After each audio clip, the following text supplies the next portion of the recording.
here we go. Thank you all for coming. I'm Jay Coughlin. I'm a director of Nuclear Watch New Mexico. I'm going to be one of the panelists. I always start with the gag of quoting Groucho Marx that I'd never want to be a member of any club that would have me, but I'm going to be on the panel. But, you know, way beyond me, you know, first of all, as far as I'm concerned, we have a genuine American hero. Don't sit down, stand up. We have a genuine American hero here. It's like, how many FBI agents are you ever going to run across that have raided a federal nuclear weapons plant? So,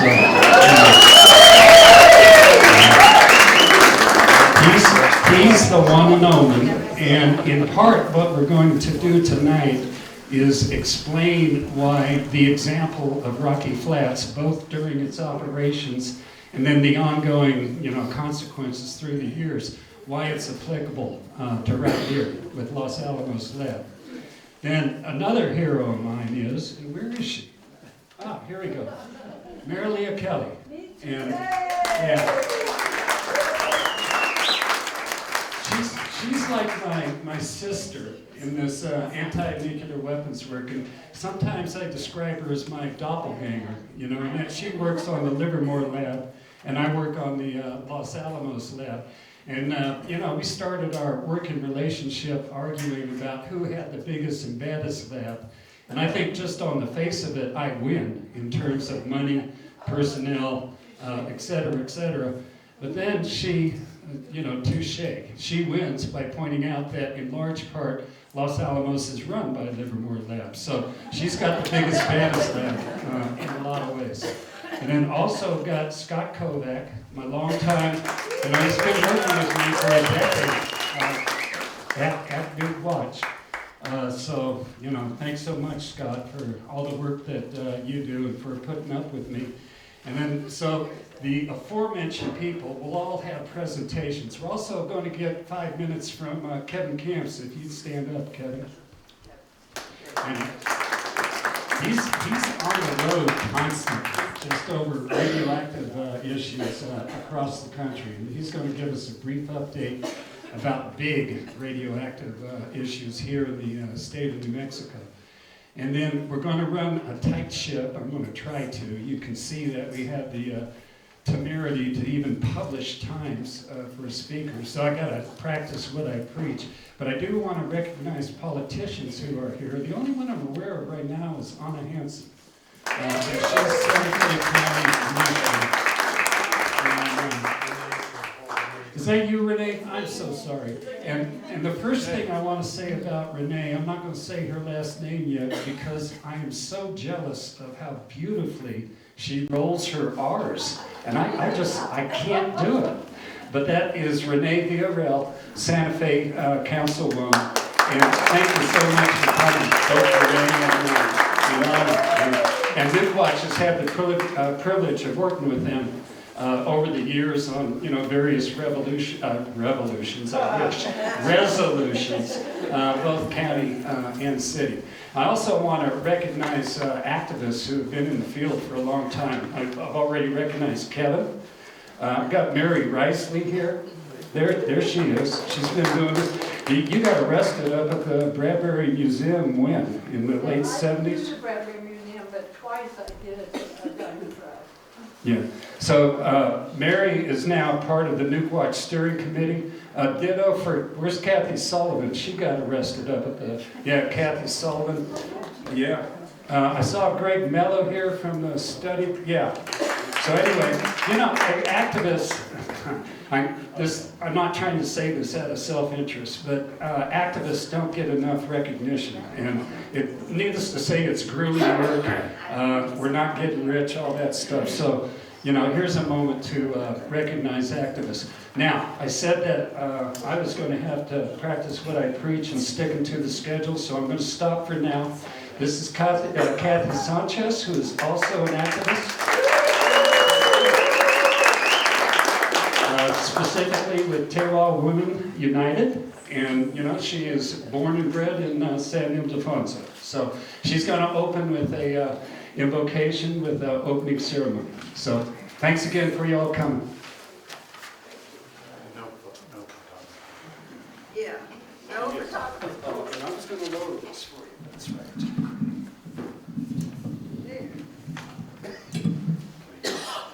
Yeah, so I'm going to do it in Tewa first, so no recordings, please. So I'll just explain a little bit of the prayer that I did in Tewa. So I asked the ancestors from this land area to come in and to listen to us and to guide us. And I'm very thankful that all of you have come together with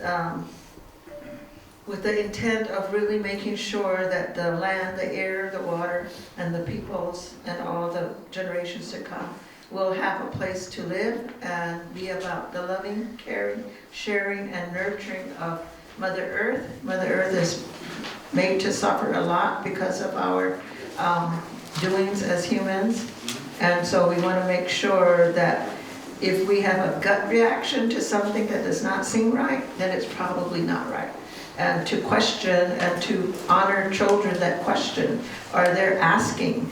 And the young people that I've spoken to lately have asked us to honor their youthful wisdom. They have wisdom, they have guidance, but they want to make sure that we are there to give them the safe space so they can express themselves and to let us know what it is from the messages that they're receiving from within. So I want to also emphasize that the prayer was bringing our minds, our hearts, and our spirits together as one.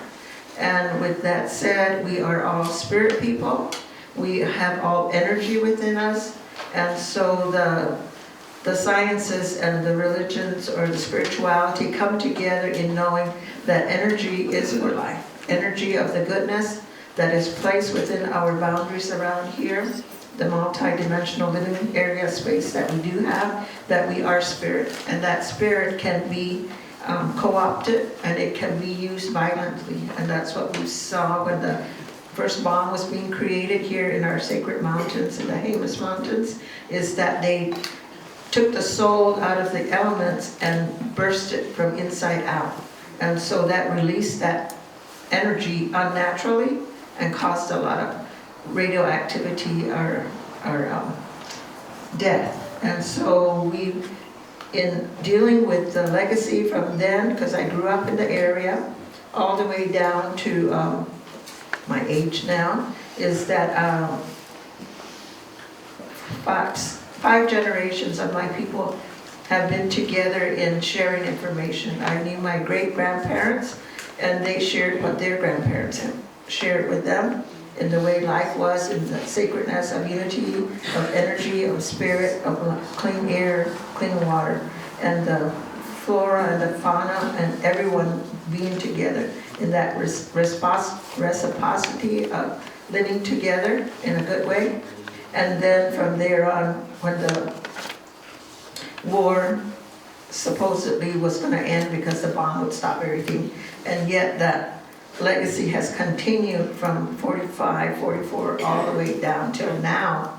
And I just gave us a little mini workshop to the nurses in Espanola, because they are the ones that are dealing with the trauma that children are facing, and they are seeing and not understanding the legacy of trauma that's from the past all the way now. And people are like saying that, why do you need to know what was done thousands of years ago, 100 years ago, 200 years ago? But that trauma is in our bodies, the soul cellular memory. So that's what I'm hoping that all of you here will take to heart in knowing that the children have the exponential harm of that fear, that tool that the culture of violence uses, and that we need to get back to the centering with our elements. And I brought the elements to help us just focus that the food comes from life, from the seeds, and the seeds have memories. And those, if we eat those healthy foods, that memory is then brought back to us to have our wellness together. So thank you so very much for being here for that.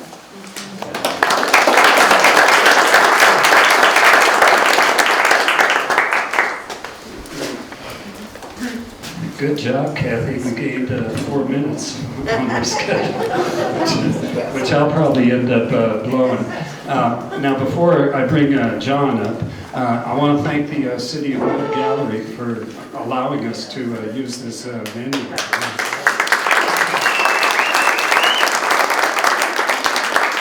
And I'm actually pinch hitting as MC for one of the co-owners of the gallery, Sasha Pyle. Very articulate woman, very smart woman.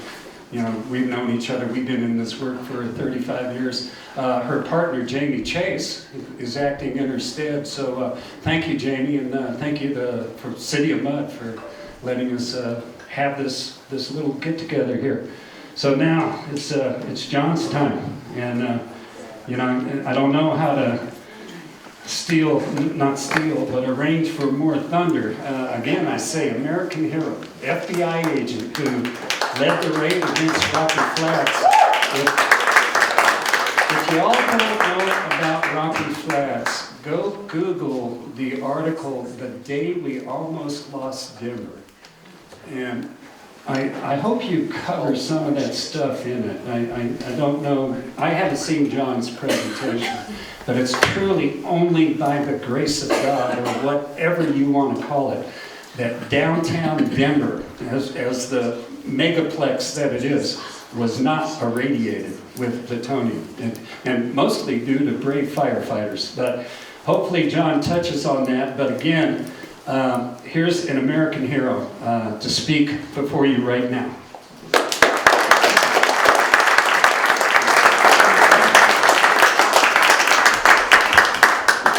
Thank you, Jay. You didn't really give me enough time to talk about that stuff, so I'm going to stick to the schedule. Am I standing? Okay, good. I'll try to stand forward so I can face you all. And I gave myself 15 minutes, but I really have 20, but I'm going to try to do it 15 because I think what's more important are questions at the end. And I really appreciate making your acquaintance, and I look forward to your questions.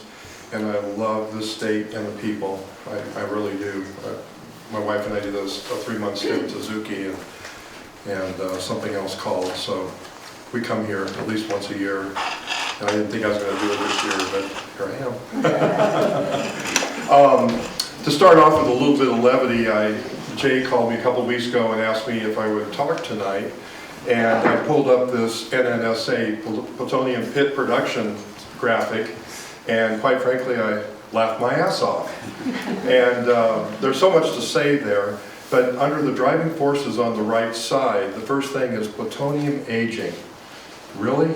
An element that we make, men make, 24,000 years, and it ages. And I talked to a chemistry professor, friend of mine, and the only thing he could think of is that the plutonium-241 has a 14-year half-life. So the first part of this is what you've got to understand. These things are perpetual. They go on and on and on. So the first 80 and by 2030, then they'll keep kicking them out. And then after, I think, 8 to 14 years, they all got to come back to the mothership and be reworked. Part of it is because of plutonium-241. It decays to even a worse element called americium-241, and we've got that in Colorado as well, thanks to DOE. And so I go to the next slide, please, Scott. And I've got to make some disclosures. Of course, there's not enough time to talk about this subject, voluminous subject. I am constrained by the federal government, both laws and rules, from talking tonight completely about everything I know. And basically, the government's not going to stop me from talking about public documents, and they haven't, so I'm here. And I'm always under the threat of being arrested and what the Department of Justice would like to do, put me in prison. And I do this having been threatened with contempt. My congressional testimony, I was instructed to recant, and government actors have threatened, like I say, threatened me to go to prison. Next one, please. I cooperated with a couple of authors. Wes McKinley was the foreman of the Special Federal Grand Jury, Rocky Flats 89-2, from 1989 to 1992. And Karen Balky visits here frequently, and she's a local pro bono attorney and she wrote this for about a decade. And I just want to point out that it's by congressional authority, because when I testified before Congress, Howard Volpe was the chairman of the subcommittee, and he told me that if I ever needed to tell Congress anything, I had an open door. So our manuscript for the book was the way that we got around all of the problems. And I got to put in a big pitch for congressional investigations and oversight. I mean, I think everyone would agree they're a wonderful thing, and the executive branch hates them. And I just want to point out and I'll get rambling again, but William P. Barr was the Attorney General in 1992 when I was cited, or going to be considered for contempt of Congress. So anyway, it's an interesting story in the book. Please read the book. Next one, please, Scott. And a friend of mine in Denver with Colorado Aerial Photo Services put this little timeline together. That's my spin on it, that the Rocky Flats plant from 1951 till even right now, the public health and environment went south. So it's the only slide you're going to see with an arrow showing south. It's, thank you, Kathy, if you're still here. This is what scarring of the earth looks like, and it's pathetic. Try not to get angry. And the next one, please. This is one of my soapboxes. The Rocky Flats Nuclear Weapons Plant Criminology. And I'm calling this a neglect of duty. And I got some printouts of this, and I can also put it up, if we can publish the link, you can get my slideshow, only it'll be one slide per page. But there's a lot of things to consider there, and Jay mentioned about the fires and the plutonium from other reasons going out to Denver. But Denver was irradiated. It went out to Aurora, Colorado. So Denver's 16 miles southeast of Rocky Flats. Aurora even goes out further, like 20 southeast. And there's a lot of reasons for it. But I just wanted to point a couple things. The tritium, that maybe you can see it up there, thousands of other toxic chemicals. Tritium has a half-life of 12.5 years. Tritium is in the bomb. You got to remember, the plutonium triggers a bomb, and it's inside a bigger bomb. It sets it off. So the tritium is something that also has to be swapped out. It has to be evacuated and refilled with the new stuff because it's got a short half-life. And Rocky Flats swam in tritium, and people downstream drank the tritium, and they didn't like it very much. And the last thing on the column there is that you'll notice on the first slide, if you get a chance to see that slide, NNSA said that Rocky Flats closed in 1992, and that's hogwash. Rocky Flats closed the day we served the search warrant on June 6, 1989. And if anybody has any argument about it, then why did Rockwell file a lawsuit against DOE and the EPA on September 21st, 1989, basically saying it's impossible to run the plant. We can't run it because it would be illegal. That's right, that it was going to be illegal because I was there to watch it. I had a full access pass, and I was there every day, so they took it to heart. But then a year later, EG&G Rocky Flats said the same thing. We can't run the plant. Interestingly, Rockwell got fired the next day by James Watkins. So he didn't take it too well. And then the next slide, please. And just to show you the open barrel storage at Rocky Flats that's contributed to the irradiation of the offsite lands, the health physicist there said, don't do that in 1952. He said, don't put open storage waste out there, and went yada, yada, yada. And then he changed his mind because he didn't want to change jobs, because, you know, DOE doesn't like it when you go against them. The next one, please. A big activist deal was in 1969. A radiochemist took samples after the May, I forget what day, Mother's Day fire in '69. And to refute that, might not be using a good word, the Atomic Energy Commission brought their physicists from here and said, do a Krieging isopleph, and they did, and they showed it to be worse than what Edward Martell showed in 1969. And then the next slide, please. This is a real big bone of contention. There are 3 parts to the Superfund of Rocky Flats of September 1989. There's the inner part, the industrial complex, the buffer zone that's now called the National Wildlife Refuge, and then off-site lands. Now the off-site lands that's depicted on this was delisted with the refuge portion in 2007, and they didn't remediate it. This is what you have to look forward to. We have a weak sister health department that just gives in, and the reason is they get paid off. They get grants every year from DOE, and it started in 1989, millions of dollars. And Did you point out the areas that you... Yes, I'm going to walk over it. Thank you for doing that. Oh, yeah. So the industrial area is 400 acres, and I'll show you a better graphic of what is now COU1, or the Central Operable Unit, that's still a Superfund site. And then the buffer zone is actually all, the state came up with this section 16 that's important, and I'll show you in a minute. But the EPA only declared this as the Superfund part in 1989. And then I'll show you pictures of the residential areas, that all of this area here. And just a side note, this was not remediated, right? I told you that. This is Great Western Reservoir. The drinking water supply was polluted by Rocky Flats, and it's really bad. So Broomfield didn't want to drink the water from there anymore. There's 3 headwaters at Rocky Flats, and Walnut Creek's one of them that goes to here. So DOE, guess what? $100 million later to Broomfield, and they resourced their drinking water. That's just one example. Money pays for everything with DOE. What do you mean, resource? Our money. Found a different source. And then I'm going to take your questions at the end so we get everybody up there. Questions are going to be at the end of everybody. Yeah. I neglected to say that. So write them down so you don't forget. Okay, that little notch in the southwest corner, that was section 16.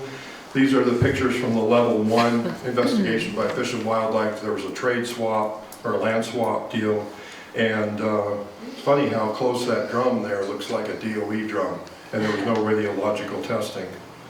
Next slide, please. Now, I was telling you that the Rocky Flats Central Operable Unit is still a Superfund site. So completely surrounding it is a refuge. So everybody gets to go out and tramp around a Superfund site. But they'll say, no, it was delisted. But no, it's still a Superfund site that's in the middle. And this is what's still out there. Pits, trenches, landfills. Next one, please. Basements, foundations, and tunnels, and it goes down 100 feet in the ground. So but DOE doesn't believe that plutonium can migrate. So we're not supposed to talk about that. Sorry I'm cynical, but it's just really agitating because we're in the middle of 2 lawsuits right now. And we've also filed for the grand jury documents at DOJ, Department of Justice, said they can't find them. Of course. And the next one, please. So some more contentiousness. Here's the sign that designates the Jefferson County Parkway. And look how close the homes are. And then the next one, please. And that's the Independence Trail looking west. And yes, those homes are occupied. And on the right side is the refuge. That's how close it is. And the next one, please. So the Fish and Wildlife Service doesn't have any money, right? They don't. They were laying off people just 2 years ago.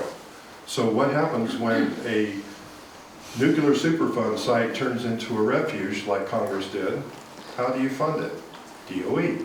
So DOE's poured in about $20 million. The Department of Transportation has funded another $8 million for this Rocky Mountain Greenway system. They even co-opted the locals. So now we have 6 local municipalities that are kicking in about $200,000 to $600,000 just to fund this trail system.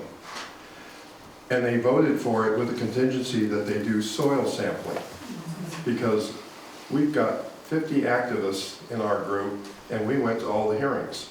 And took them off a consent agenda, gladly, and we explained our concerns, and so they all voted for soil sampling. Well, gee, isn't that counterintuitive? If everyone in politics, you know, in Colorado are for these trails, then why are they clutching now and want soil sampling? So it's a good thing. 7 school districts banned school field trips to the refuge. That was another thing that we did, including Denver's public schools. Next one, please. And this is what it looks like on the south side of the refuge. Real cosmopolitan. And the next one, please. Now, we live in the Julesburg Basin, a lot of oil and gas. So we had a company from Scotland file a permit, and this is a graphic from the Colorado Oil and Gas Conservation Commission website. They have a GIS system. So that's what they announced about a year ago, that they were going to frack underneath Rocky Flats. So we got who knows what 100 feet down, and then you've got this company coming in underneath and wanting now the frack in layers. Well, that's on hold. The parkway's on hold too, because our activism with Broomfield made it so that they wouldn't kick in the $2.4 million last month. And they didn't vote really, they had a term for it, like a kickstart, but they didn't really fund the parkway. So the parkway's in the red, and they really need this $2.4 million, but it's not being handed over. So the parkway is on hold, and what does that mean? It means money. Because the company that ran the parkway, the Northwest Parkway that's to connect with this Jefferson Parkway, escrowed $100 million. And it's been there for like a long time, 10 years.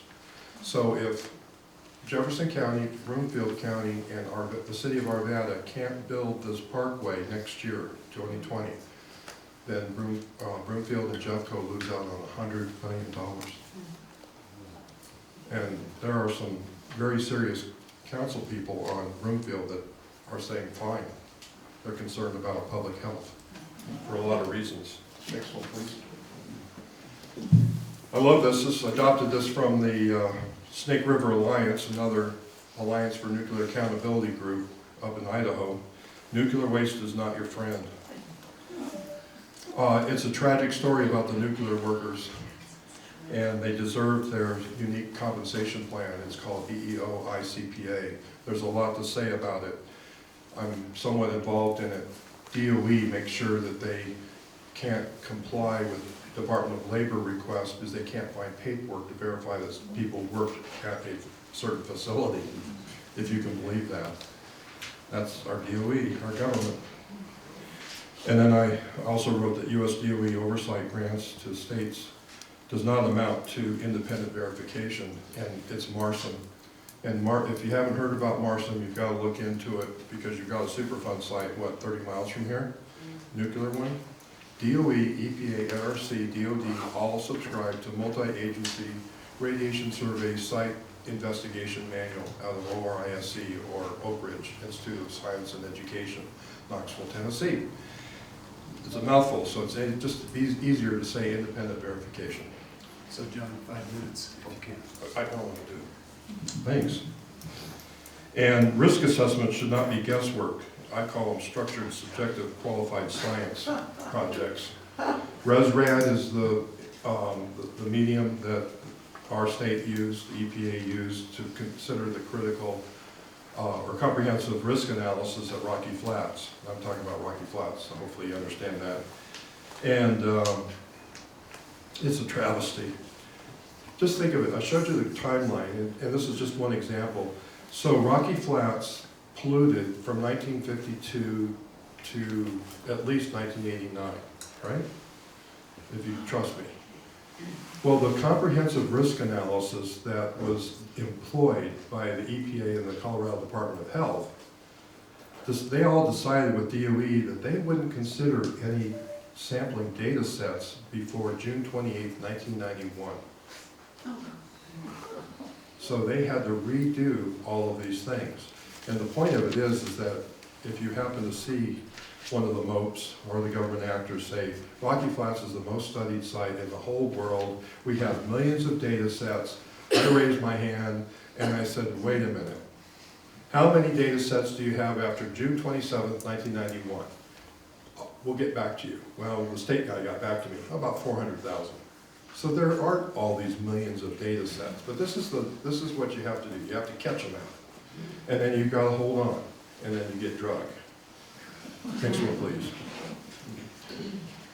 Now, I'm a graduate student in School of Social Ecology, and I applied the theory of delinquency to DOE, and I think it fits really well. So delinquency is what? Neglect of duty.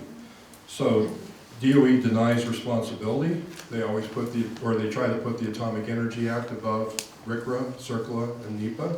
They're still doing it today. The denial of injury, they obstruct nuclear workers with their unique claim system. Denial of victim, they ignore public health and the environment. I can show you that they did it, and they did it with Rockwell, because Rockwell pled guilty to 4 felonies and 6 misdemeanors. So it's a crime scene now at Rocky Flats. They're dismissive, and what does that mean? They condemn the condemners. So Edward Martell, I told you about, he got put on the DOE assassination list, as did a multitude of other people. That's what a bunch of us call it. It was actually started by Professor Harvey Nichols, who was put on the assassination list. He studied Rocky Flats. He told DOE, at the time ERDA, it was something they didn't want to hear, and they fired him, and they won't have anything to do with him.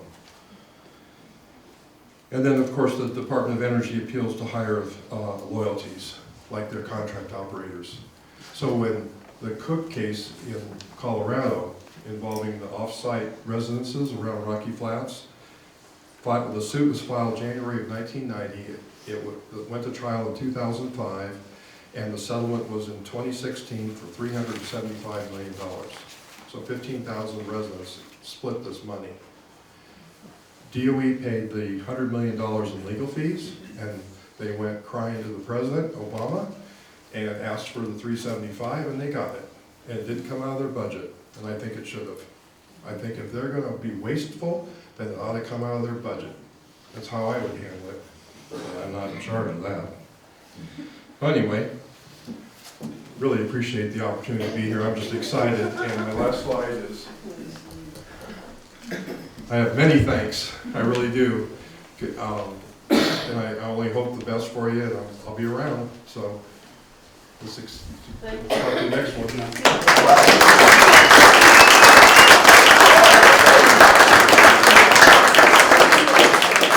So, thank you, John. You know, again, I forgot to say, hold your questions until the very end, but I do urge you all to write them down, because I don't know how you are, but I'll forget them unless I jot them down. And we really want to encourage vigorous Q&A. That's what all of us like the best, and best meets the needs of the audience as well.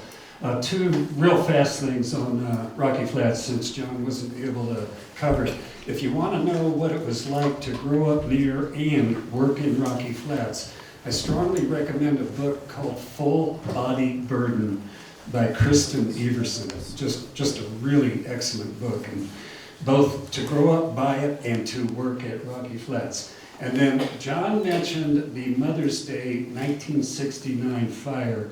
Ever so briefly, the pit production assembly line, or glove box line, was in a T.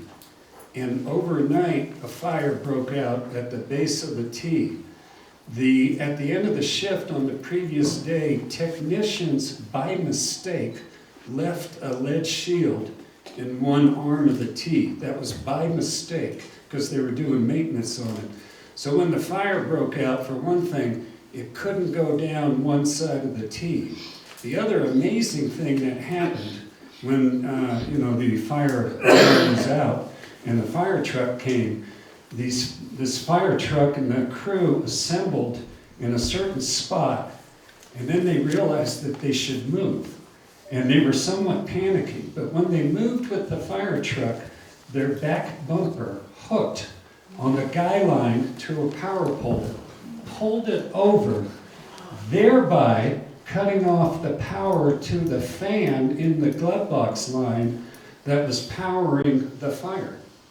So, I mean, this is like a 1 in a trillion shot or whatever. And then when the firemen got on top of the roof of building 771, which was commonly called the most dangerous building in North America, because it was the pit production building, when they got up on top of the roof was already hot and waving with their footsteps, with their weight. So these guys, I mean, they risked their lives. They went out on that roof when it could have collapsed on them and kept water and foam, which kept the roof from collapsing. And had the roof collapsed, then Denver would have been utterly irradiated. So anyway, I'm cutting into my other hero's time. This is Marilia Kelly. We're switching me and her. She's going before me. But come on, Marilia. Oh, wait a minute. I got that backwards. Yeah. Damn, it's me that's got to go now. Okay. You cut into your own time. Yeah, I did. Well, that's only fair. But the problem is, I don't know if I'm ready. But here we go. Too bad. Yeah, exactly. Too bad. Well, listen, actually, I got to start on a sober note. My father died on Wednesday, and I was with him to his last breath. And, you know, I mentioned, there's method to my madness here, why I mention him. I'm not looking for sympathies.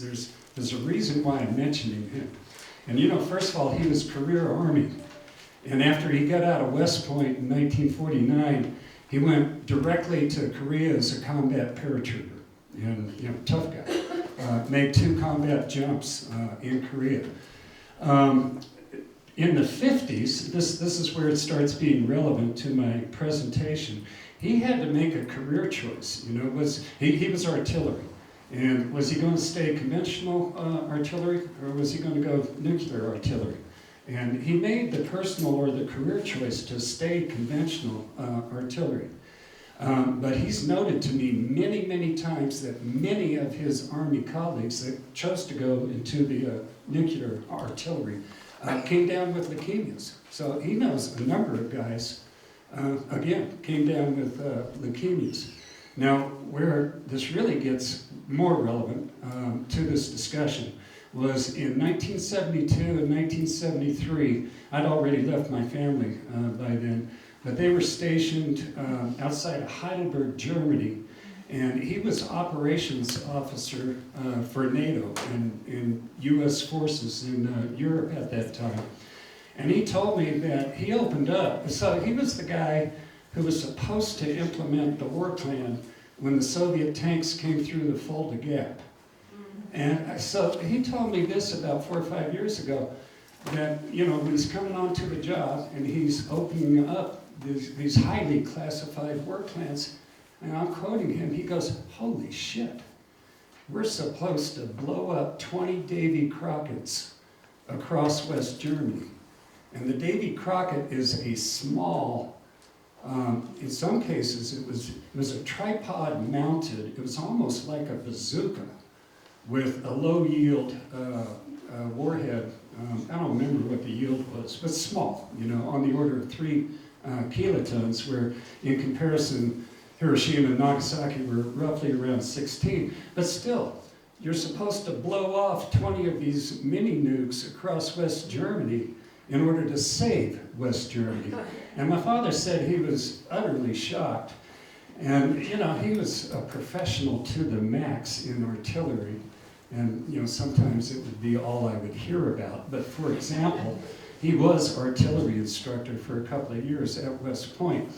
And he said one thing that they didn't even consider is that when you blow a nuke off, you know, you got the blast wave, and when you hit blast waves hitting each other, it's called the Mach stem effect, it has utterly unpredictable consequences. You know, it could be a freak thing where the blast waves meet, and it goes out, you know, anywhere. And then, of course, after that, U.S. troops are supposed to go in and occupy the land.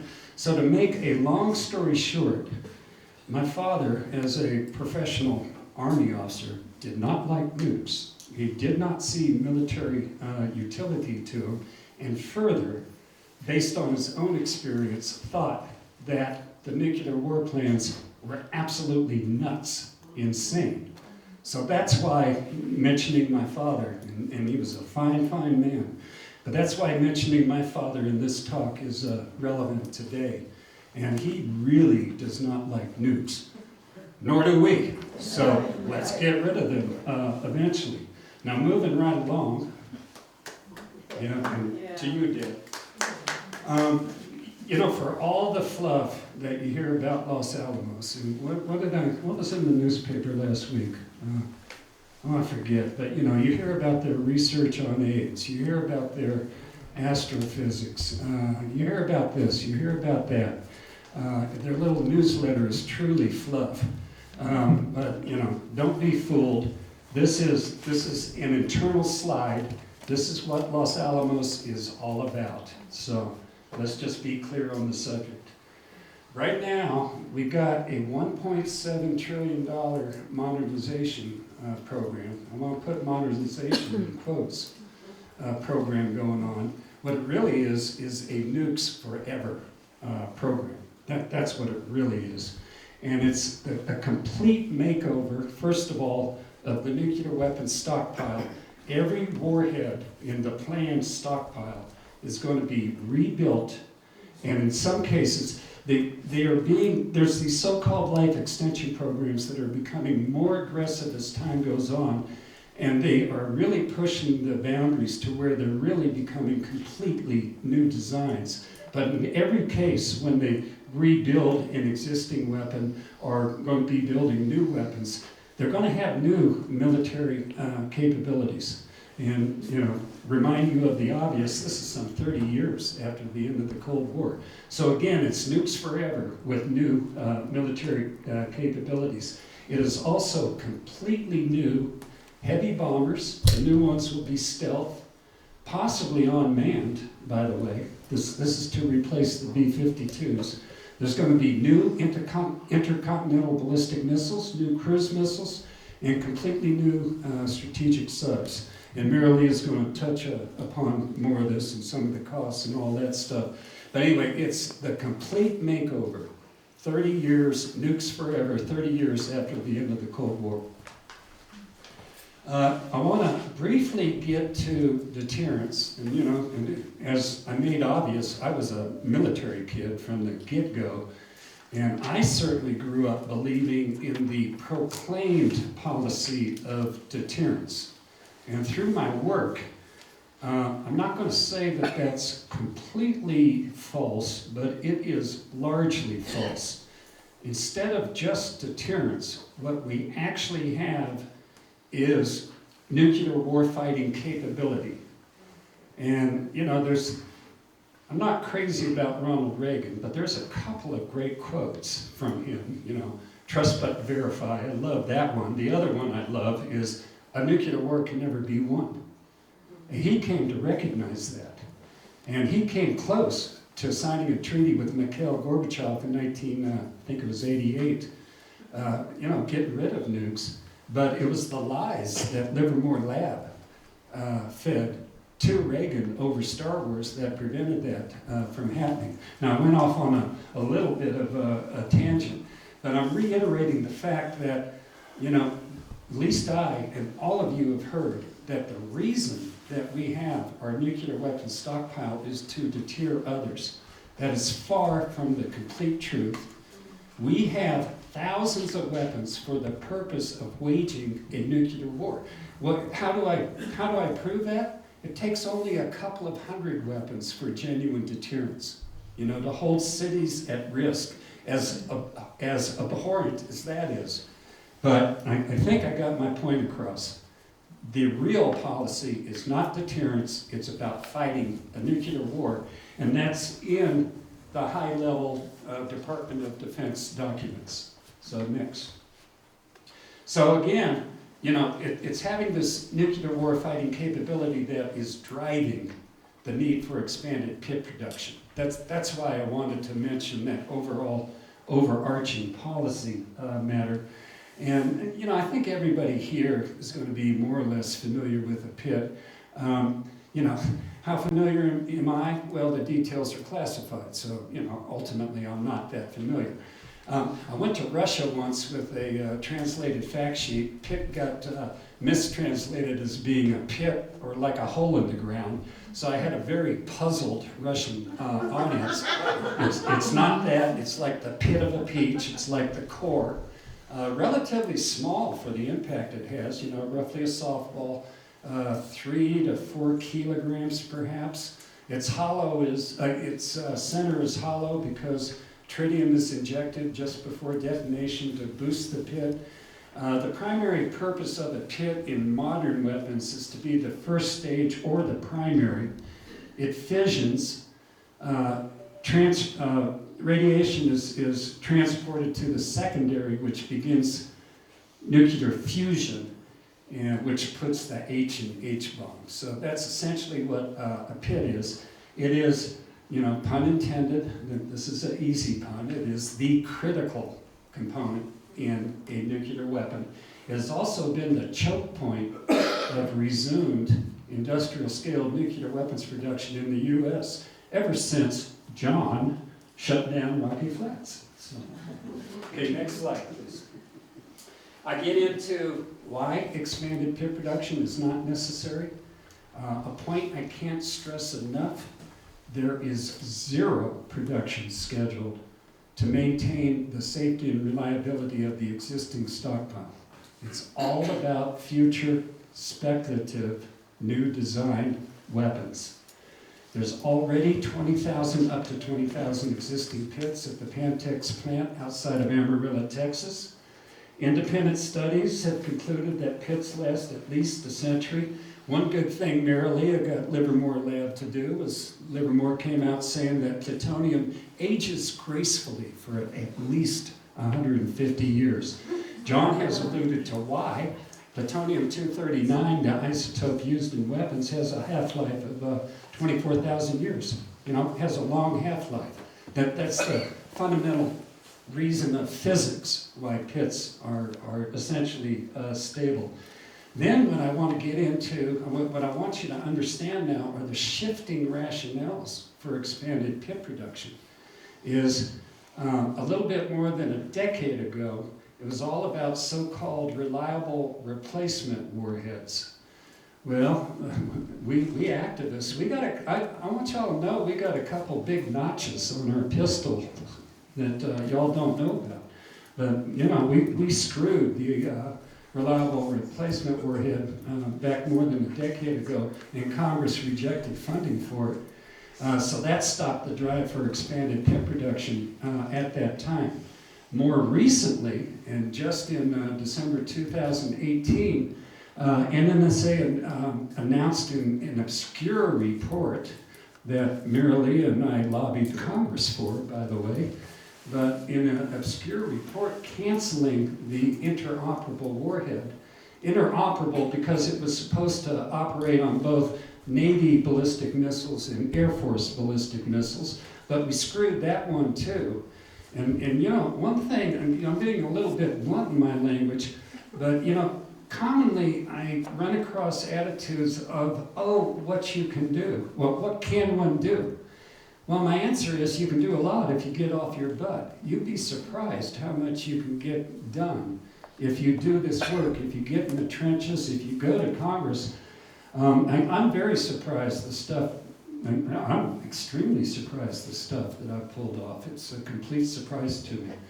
And I'm nobody, but people can go to Congress, work on these issues, and get stuff done for the better. And I want you all to go home with that. My job as an activist, in large part, is to make you all active. And I want to assure you that you can have real impact if you get up and do it. But anyway, that was my little motivational speech. The primary point right here is we don't need pits and the shifting rationales for expanded pit production. Next slide, please. And so the latest reason why we need pit production, and you know, we fall into jargon, it's inevitable, is now this W87-1 warhead. That's the latest reason why we need pit production. Now, both Mary Leah and I know a weapons designer in Livermore. I like telling this one. And this guy has a sense of humor. And he's the real deal. And he's conservative. He's now retired, I should say. But he wants to see the stockpile maintained according to the tested pedigree. So the humorous part is he calls the W87-1 the WTF 87-1. Because it's all hung up with bells and whistles. This is about the labs having worked forever and contractors continuing to make money instead of really ensuring the safety and reliability of the stockpile. So back to rationale on pit production. Again, in this study that I referred to that Mary Lee and I successfully lobbied for, but the report or the study itself was not completely successful. But the National Nuclear Security Administration is now saying it needs pit production for this W87-1. But in that same study that had announced the cancellation of the inoperable warhead, it said this very weak thing of, now I'm paraphrasing in my own words, if we can't use new pits in the W87-1, well, we'll use it in the warhead thereafter, but they don't name what the warhead is. So we're talking at a minimum of $43 billion over 30 years on pit production for something that the federal government has yet to offer a concrete justification for, and even arguably will degrade national security by undermining confidence in the stockpile, or, here's a possible worst case, pressuring the U.S. back into testing, which would have severe international proliferation consequences. Next one, please. Oh, we're there already. A piece of propaganda I love. GAO is the Government Accountability Office, the investigative arm of Congress.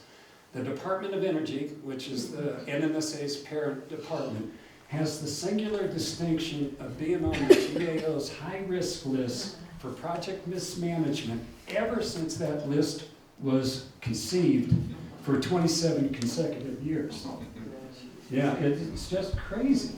I think this audience will be pretty aware of the chronic track record of nuclear safety infractions at Los Alamos. And this has just been going on forever. I personally remember senior DOE officials in the late 1990s saying here in public meetings, we learned our lessons from Rocky Flats and things will always be safe. Well, they're not. Now they want to repurpose a specific facility at the Savannah River site, which was supposed to fabricate reactor fuel. You use up plutonium, it's called mixed oxide or MOX. So now they want to repurpose the MOX fuel fabrication facility for pit production at the Savannah River site in South Carolina. But guess what? They blew $7 billion on that facility. The MOX program went bust. The U.S. government is suing the contractor under a False Claims Act. It's a disaster. But anyway, my point, probably obvious, this is a disaster upon a disaster, an utterly incompetent agency. The guilty get rewarded and get more money. Next, please. And I realize I'm running short of time. Just to, show how pathetic the situation is, an independent consultant did an analysis of NNSA's plans for pit production. And first of all, I love this, that the Institute for Defense Analysis could find no project in which DOE, that costs more than $700 million, that DOE had been able to get that thing running in less than 16 years. And here, NNSA is talking about being in full pit production in 11, 12 years. It's not going to happen. It's just not going to happen. Next. This is more from that same report, the Institute of Defense Analysis. You can read it for yourself. I do want to point out, increased production at PF4, which is the main plutonium facility at Los Alamos, that's very high risk. And when they already have a chronic and terrible track record on nuclear safety. Next, please. Okay, so you already heard my spiel in encouraging activism. And to pile on, there's been 4 past attempts in which NNSA has tried to expand PIP production, and it has to go through these public review processes under the National Environmental Policy Act. So 4 times DOE has tried, and 4 times we've beaten them, you know. So there's your foundation, you know, for now. Yeah. Now, having said that, I am the first to point out this 5th time is the most serious. That this is going to be tough, far tougher than the previous 4 times. But damn it, we can do it. And in large part because DOE and NNSA are consistently their own worst enemy. But we can do it.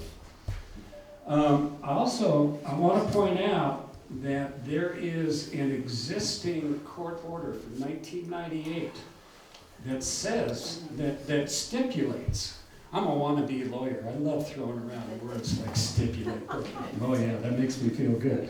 So, court order stipulates that DOE has to do a supplemental programmatic environmental impact statement when it starts talking about more than 50 pits per year or 80 with multiple shifts. So all of this is to say I'm relatively confident that we're going to end up with a programmatic environmental impact statement. And, you know, for example, I know that Mary Leah's organization, Tri-Valley Cares, is a party to that agreement. I think the study group is as well, and there's others. So, you know, the bottom line is kind of obvious where I'm going. Expect that court order to be enforced, okay? Yeah. So therefore, I'm relatively confident that we're going to have a programmatic environmental impact statement. Briefly on you know, what NEPA is supposed to do, I am fond of saying, by the way, I was at a meeting just a couple of weeks ago. It was a semi-annual meeting of the Alliance for Nuclear Accountability, but somebody dragged out an old photo of me from about 20 years ago. And I was wearing a t-shirt. I remember, I'd forgotten about this t-shirt, but I had it made up. And the t-shirt says, NEPA sucks. And it's true, it does suck. It's kind of a weak law. It requires the government to undergo environmental reviews. Unfortunately, it doesn't require the government to make good decisions. That's why it's weak. But in a lot of ways, it's the only tool we have. So we need to use NEPA. And these are the kind of things that NEPA is supposed to address. And I do want to point out that the letter E in NEPA, environmental, I mean, I want to deal with policy issues, but we also got to deal with the environmental issues as well as we get into these NEPA processes. So I'm just saying that as a reminder. Next one, please. So finally, to close on what we can do. I want to emphasize, again, I'm confident that eventually we'll get that programmatic environmental impact statement. There may have to be litigation to get it. But again, I'm a wannabe lawyer, so what the hell? But we should be able to get it.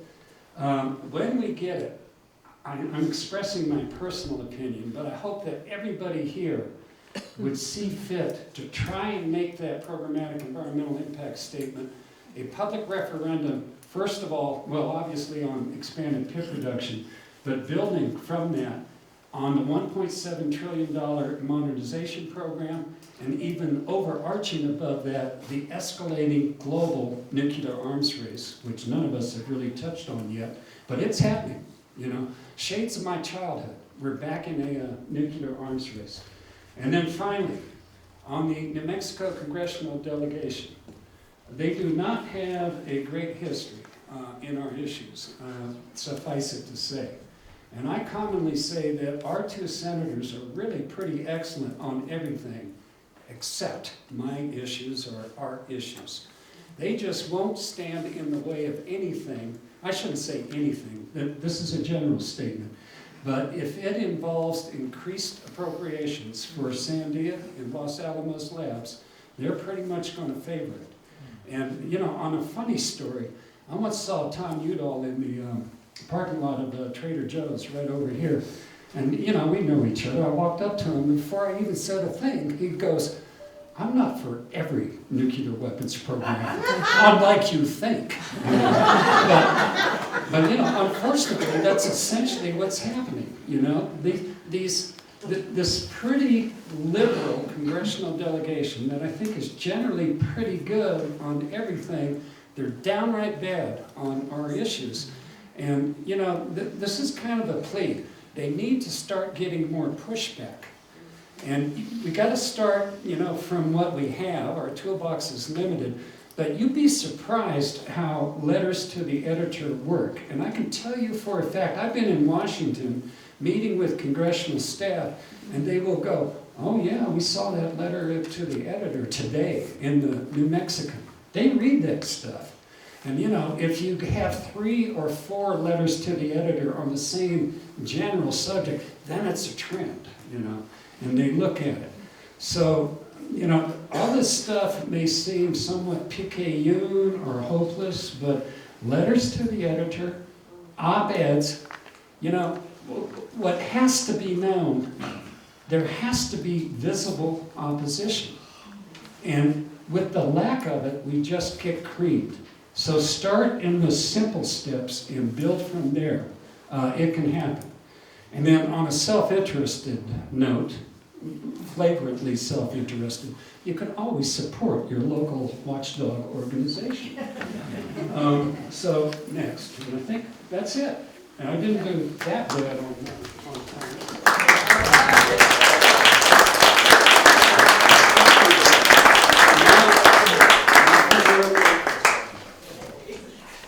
And listen, this is no lie. First of all, she's my sister in this work, right? But I honestly think she's the best strategist, the best anti-nuclear strategist that I know in my field. So, and that's something. So, when she speaks, listen.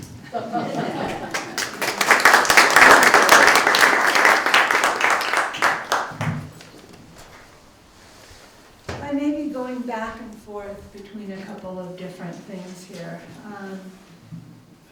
Is this loud enough? Okay, good. Thank you very much. All right, let me just tell you that tonight I'm really going to limit myself to addressing 4 topics. Number 1, Livermore Lab's new warhead being designed as we speak that will require new design pits and hence require expanded plutonium pit production. And second, I'm going to talk some about the dangers and risks inherent in developing this new warhead, as well as its cost. And when I talk about its cost, feel free to think about what else that money could be used for. Third, I'm going to put this warhead and plutonium pit production in the context of the very dangerous new global arms race that's accelerating in large part due to United States action like developing new warheads and expanding plutonium pit production. So I'll touch on the nuclear posture review a little bit. And fourth, I'll look at whether these new programs are wise and what the public can do to prevent, if we decide they're unwise, unwarranted nuclear adventurism, which is really what I see going on at Livermore Lab in particular, but also at Los Alamos and throughout the nuclear weapons complex. So go ahead and go to the first slide. So while NNSA has yet to offer a full explanation, and I want to say I'm going to talk a little bit when I talk about why this warhead is the driver for plutonium pit production. I was very surprised when I went to Washington, D.C. and found out that there were a lot of congressional offices that believed that you just have to do these things on a schedule because the NNSA had told them. And I realized I have information. I mean, being in Livermore, right next to the Livermore Lab for 36 years doing this watchdog work. So what I'm going to try to do is give you that benefit of that information so that you understand what's really driving the bus here. And so they've yet to offer a full explanation but there's ample evidence of the inescapable link between Livermore's new warhead and pit production plans. So I should pause here and tell you that the warhead is now being called the W87-1, which was in one of Jay's slides, but it's also been called the W78 warhead replacement. The same design was actually the interoperable warhead before it. These are all Livermore Lab as lead lab projects, and they're all the same exact, essentially, design.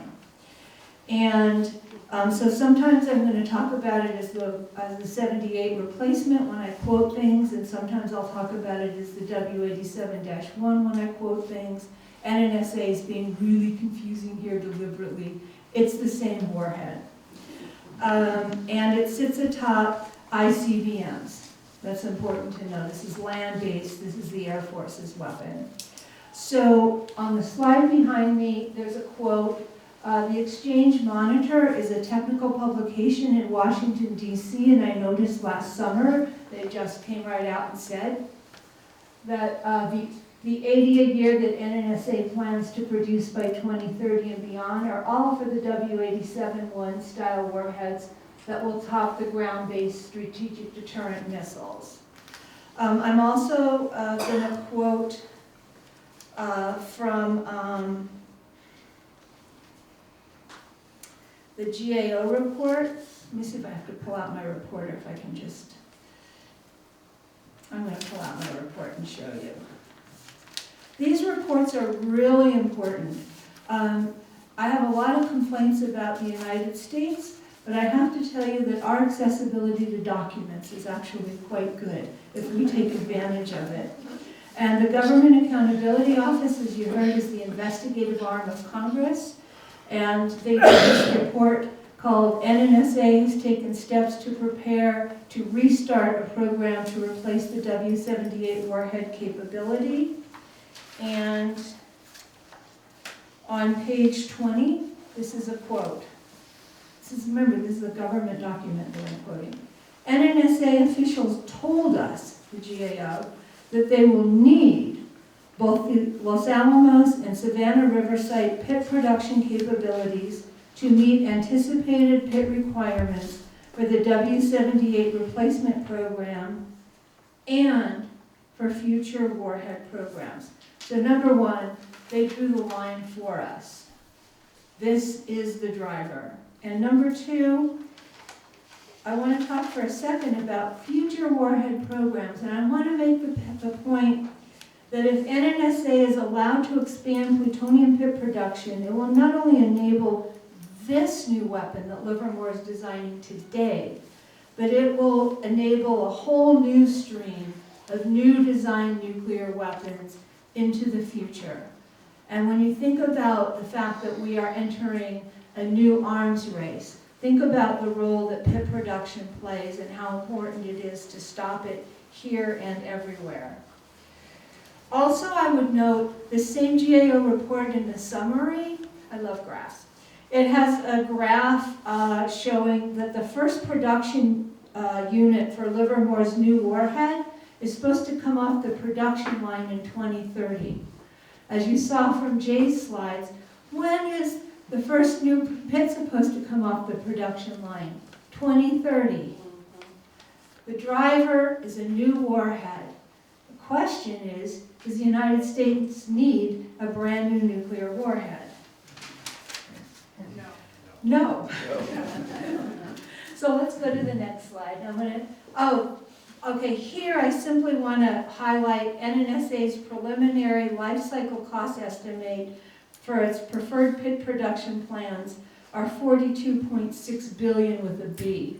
I believe they gave themselves a 20% confidence level in that estimate, so assume that this is the down payment. I'll go ahead and go to the next slide because I want to try to stay to my time. I give you the money so I can ask, what do you get for the money, and then what is the money for the warhead? So I want to begin by laying out for you the full cost estimate for Livermore's new warhead, this W87-1. So NNSA gave a preliminary estimate for the W87-1 without pits, and that's 15 billion. And a warhead without pits is like giving you an estimate for a car without an engine. So just to know that 15 billion gives you a warhead without pits. If you simply take, not the whole life cycle cost, let's be really conservative and just take the cost of refurbishing that MOX facility you heard about in Savannah River to make new pits. Just the cost of that refurbishment is like 5 billion. Okay, so now we have $20 billion for a warhead with a pit in it. And then they want to put it on top of the new missile, that ground-based strategic deterrent missile. And that too has an estimate, and that is $100 billion. So the estimate for this new warhead is $120 billion. This is a preliminary estimate. Livermore and Los Alamos and the other sites in the weapons complex blow by their preliminary estimates every day. Livermore has a national ignition facility. They, well, first estimated in the hundreds of thousands and then said maybe it would cost $1 billion to get ignition at the national ignition facility. It's cost more than $10 billion and they've given up hope of ignition. So when I tell you that a new nuclear weapon is going to cost $120 billion, that's the floor, that's not the ceiling. Think about what else could happen with that money. And I want to make the point here that the W87-1 is a fully new warhead design. It's not a refurbishment. It's not a life extension program. This is way over the line. This is, the lab admits, this is a new warhead. NNSA once called it the interoperable warhead, admitting that this is a new warhead. And this is very important when you look at the consequences, because the consequences and the risks and the dangers go way beyond the money. And so this new warhead, as I said, will have a pit that's unlike anything in the stockpile, which is why they have to make them from scratch. Go ahead to the, wait, go back one.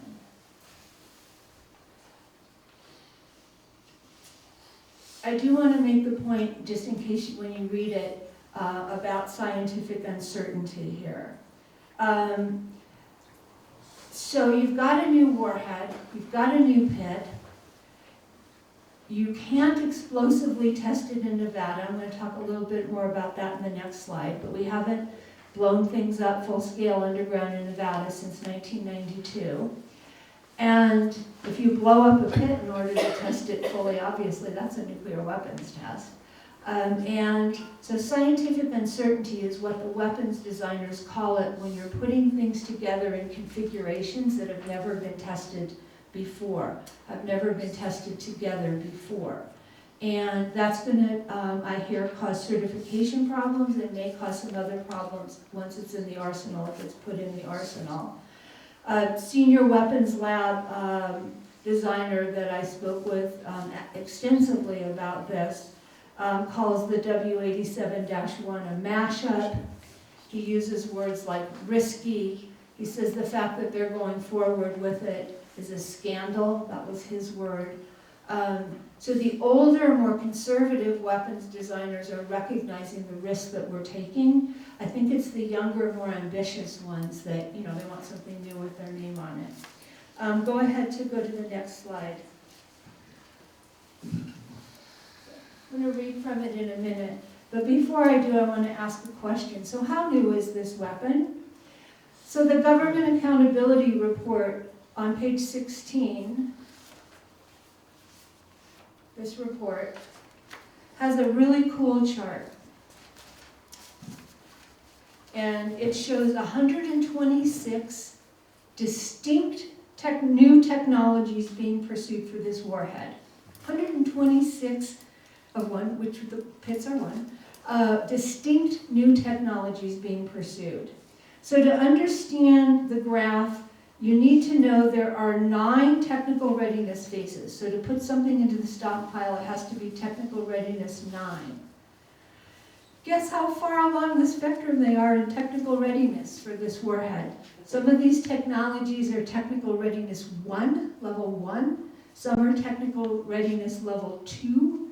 These are very immature technologies that they're betting they can get ready in a very short period of time. Some of these technologies are so new and so different, according to the GAO report, they do not have a manufacturing readiness number that can even associate with it yet. So that's how new. I have some more details about it, but I trust that you get the picture from it. And the thing I want to talk about here in terms of new, so I've talked about the new pit, talked about 126 untested technologies for this warhead. So if it goes forward as planned, that we're going to be confronted potentially by and Congress is going to be confronted. And I want you to imagine how Congress is going to decide this. They're going to be confronted by an unacceptable choice. On the one hand, do you put something into the United States stockpile that's less reliable than the warhead that you're removing? Or do you resume nuclear explosive testing in Nevada to work out the issues, to proof test it? I too lived through the duck and cover and the first Cold War. We are well into a second arms race, an arms race that's a qualitative arms race, where we're putting new things in with new military capabilities. If we start nuclear testing at any yield, the other countries will follow suit, and we will be back into the most dangerous days of the first arms race. And it's my belief that we got out of that arms race in the Cold War without a nuclear detonation because we were lucky, not because we were wise. And are we going to be lucky twice? Are our children going to be lucky? That is the worst case scenario here, and it's a possibility, a very real possibility. Next slide, please.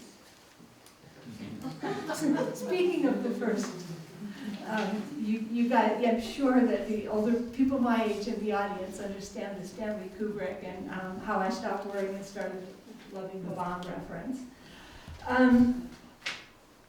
I brought a Tri-Valley Cares handout that's back on the table about the nuclear posture review. And it would take my whole time if I went through it, so I commend it to your attention. Please take it home. But to understand that this new warhead that Livermore is designing is not the only new warhead that's happening right now. It's happening in the context. Livermore Lab is actually designing also a new warhead for a new cruise missile that the Pentagon is designing. That's more mature. They've been designing that for a bit longer. It will be the first time since the Cold War that we have a new warhead on a new delivery vehicle, an air-launched cruise missile.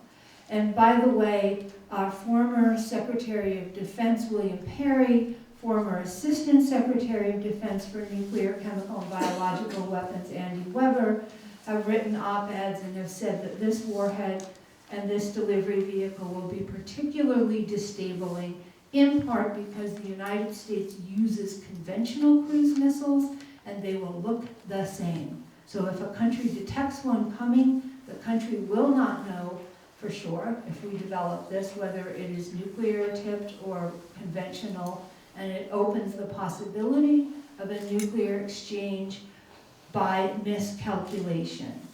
So this is another Livermore Lab project. It will be the first time that we have the new warhead with a new delivery vehicle. This W87-1, Livermore is just is in an earlier stage of its design. It will be the second one, again with a new delivery vehicle. This is the one where they're even walking further over the line in terms of it being fully new. This is the direction, and this is extremely dangerous. Jay Sly said 1.7 trillion, it's hard to imagine, what is it, trillion dollars? $1.7 trillion over 30 years. With some of the new things in the Trump nuclear posture review added on to that, it may be roughly $2 trillion over the next 30 years. Go ahead and go to the next slide.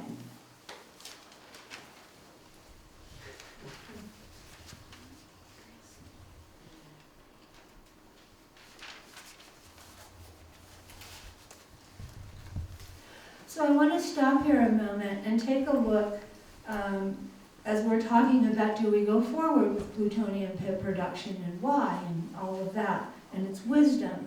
Let's look at the effective lifetimes of U.S. plutonium pits. As you heard briefly from Jay, Los Alamos and Livermore Lab both have decades of data using actual plutonium pit material and also doing something they called accelerated aging studies with it.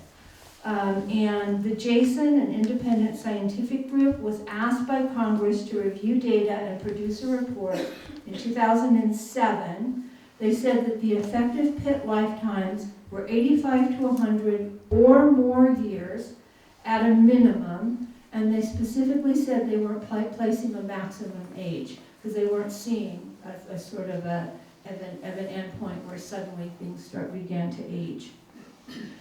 So since then, Livermore Lab has published some of its data, and I brought copies, and they're on the back table. I'll pull out one. The title is Plutonium at 150 Years, Going Strong and Aging Gracefully. So even if we wanted our plutonium pits to turn to peanut butter, they're not.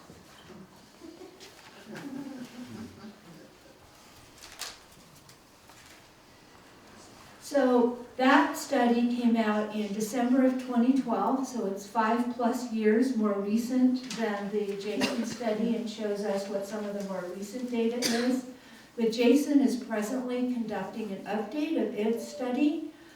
We should see it perhaps early next year. I'm a little worried about some of the details of Los Alamos' input into that study. I think that's the most I can say right here, right now. But the conclusion is, in terms of effective pit lifetimes, the rush for 80 or more new plutonium pits a year is not because, again, not because it's going to turn to peanut butter, not because you have to do this on a schedule and we need to build this now. It's really because of the W87-1 being designed at Livermore that will require these new pits. So what can you do? Go ahead to the next study, to the next slide I meant to say. So first, it gives you something to think about here. You can act to prevent the further development of the new warhead that Livermore is creating. We have a history as a community of stopping new warheads in the past. Jay's slide showed you the reliable replacement warhead. That was a Livermore Lab design as well, by the way. We stopped it cold by getting Congress not to fund it, we're getting Congress to defund it, and then ultimately when Obama became president to declare that it was dead. Before that, there was something called the Robust Nuclear Earth Penetrating Bomb. That was the George W. Bush era. And again, we got Congress to stop funding it and then stop it cold in its tracks. So neither of those are in the stockpile. We can do this again. I also want to talk about some small things we can do. Tell a friend. Not enough people in this country know what's going on in terms of nuclear weapons, which means that you can't really have democratic debate and discussion. Write letters to the editor. And they really do matter. And they're free to you. Write letters to local groups. Stay informed. Check out websites. There are a number of groups in this room.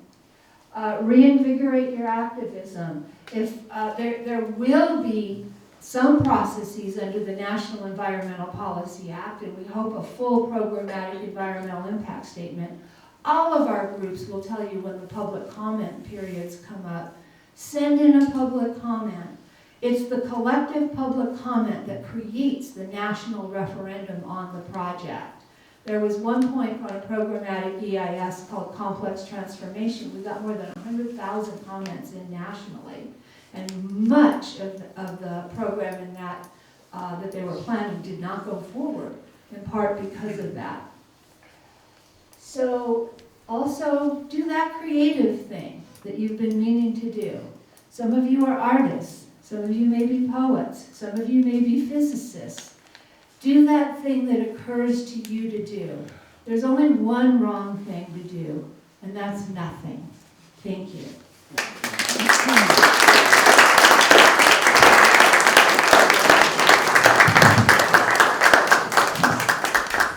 So, not surprisingly, I've completely blown it on keeping a grip on the schedule and everything. I was probably the single worst transgressor of taking too much time. But we can go to 8:30. And so Scott's going to come up, presentation, a shorter one, on land cleanup issues and in some ways how it's tied to Rocky Flats. So my working partner, Scott.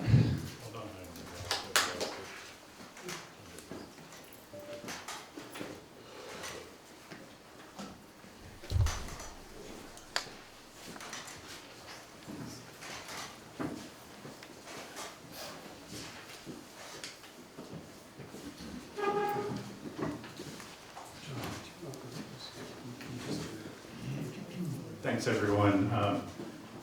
Meanwhile, I have a cleanup contamination problem under Los Alamos. Next. Up until as late as late 1990s, the lab was claiming that the main aquifer under the laboratory, which is under Santa Fe, Espanola, and Los Alamos, was protected by impermeable geologic formations. Next. This is a more recent picture. The red arrows show the multiple pathways to groundwater. The groundwater, the groundwater's here. All these red arrows just show different pathways to groundwater. Next. And so there, in a 2004 report, more expected. Right now, the more soluble contaminants have hit the aquifer. The rest are, somewhere behind. Next. This is kind of a cross-section of underneath the laboratory, just showing the different, lava layers, ash falls. There's a dome, vents, and stuff. And so, this is the water table here. It's approximately 900 to 1,000 feet underneath certain areas of the laboratory. Next. Recently, the environmental management folks at Los Alamos have been touting that the legacy is more than half of the legacy cleanup has been completed. And this is, we've been asking them what that means, and they don't really have an answer. So, and they've kind of quit saying it. But, if they're going by, they started with 2,100 actual contaminated sites, and now they're down to like 700. But they, of course, picked the 1,400 easy sites and left the 700 that are last are the really hard ones to clean up, like in the really large ones. Next. And they claim that there's only, had claims that they're only doing 5,000 cubic meters of radioactive and toxic waste, when, there's about 1 million cubic yards of waste and contaminated backfill in the largest material disposal area, G. Next. This is material area disposal area G, showing 32 pits, 191 shafts. It's all underground. You've seen the domes. You've seen pictures of the domes. These are all the pits and stuff that are underneath there. Next. This is the end of a table that shows the estimated transuranic waste, 54,000 cubic yards of transuranic waste buried in Area G that they plan to leave behind. Now, Area G, the deepest pits are 65 feet deep, and transuranic waste, most of the transuranic waste from the rest of the DOE sites is going to the Waste Isolation Pilot Plant in southeastern New Mexico, the WIP plant. And they required that transuranic waste be buried at 2,100 feet below ground because it stays radioactive has a half-life of 24,000 years. So, but this 54,000 cubic yards is okay at 20, is gonna, they plan to make it okay at 65 feet. And the thing is, WIP's capacity is only it's 230,000 cubic yards. So 230,000 divided by, divide that into, it's like 20 or 25% of the capacity of WIP, they're gonna leave it, it's not even considered part of the inventory of the waste going to WIP. Next. In the meantime, we found the plutonium has migrated 200 feet towards aquifer under Area G. These are, you can look at this report, but 2,000, 200 feet under Area G, the plutonium is already migrated. Next. Why is it migrated? Well, it was buried in unlined trenches in tuff, which is very porous and with many fractures. Next. They do have examples of good cleanup. And one that we like in particular is called Material Disposal Area B, as in boy. It's one of the older ones. They put domes over it. They did it under, negative pressure. They rolled the domes. The pit was MDB was kind of long, so they just kind of worked their way and they got it all, apparently. So, but that was an easy one. That was like 35 or 45 feet deep. So anyway, but they can do it. Next. And then this is just another example of, a lined pit, a lined trench with, so we have plastic sheeting. This is a waste control specialist in Southwest Texas, right across the New Mexico border. But anyway, this is, I'm not condoning waste, being buried or something, but there are better ways to do it than Los Alamos did it for 70 years. Next. In the meantime, Rocky Flats is not a good example, but we have the main spokesperson that was the head of DOE at Rocky Flats cleanup is now working for the cleanup contractor at Los Alamos. And there's numerous Rocky Flats people helping to make decisions about cleanup at Los Alamos. Next. This is just a part of a chart that just shows the transuranic waste. This is from the final site-wide EIS for Los Alamos back in 2008, I believe it was. And it just shows that, this is for 20 pits, and the transuranic waste, 55 cubic yards per year. So there's just a reminder that they're still going to be generating more waste with more pits and leaving the old waste behind. Next. Cleanup, it's billions of dollars. So instead of, doing billions of dollars for new weapons, there's plenty of billions, other areas to spend billions of dollars, including the cleanup at Los Alamos. Next. Cleanup will be a win-win for everybody, high-paying jobs and cleaning it up. Now, we don't expect that they can necessarily need to remove every contaminant at Los Alamos, but they need to characterize it. Some of the older pits and trenches from the 50s and 60s, if you can imagine, anything goes, it was the Wild West. So those are some of those pits. We need to characterize it and maybe sort through. The pueblos in the area, need to have a major say in what the final cleanup is at Los Alamos, but, they can't just leave as much waste, area G is 65 acres, and they're planning on just cap and covering it at this point, unless we can, use our voice and change their minds. And I think that's the last one. Yep. All right.